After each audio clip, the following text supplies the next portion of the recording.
আগের পার্টি তোমরা দেখেছো, সবাই লাঞ্চটা করতে বসেছিলাম, তো লাঞ্চটা তো কমপ্লিট করতে হবে। দুপুরে আজকে আমাদের লাঞ্চে ছিল আম দিয়ে টকের ডাল, ঝিঙে আলু পোস্ত, আর তার সাথে পেঁয়াজি।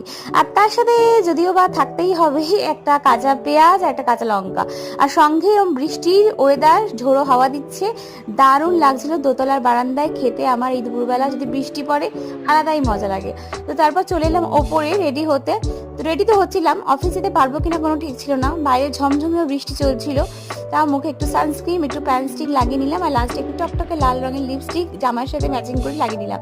আর তাও যেন মুখটা এমন ফ্যাকাশে ফ্যাকাশে লাগছিল। তারপর একটু ইয়ারিংসও পরে নিলাম ম্যাচিং করে।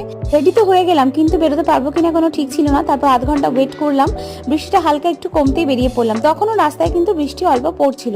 আর এই ওয়েদারে সন্ধ্যেবেলা কিছু চটপটা না খেলে হয় না। আমাদের অফিসের পাশে একটা ক্যাফে হয়েছে, তো সেখানে অফিস কলিগের সাথে সন্ধ্যেবেলা গেলাম। সেটা দেখার জন্য নেক্সট ব্লগটা অবশ্যই ফলো করো, কোথায় গেছি।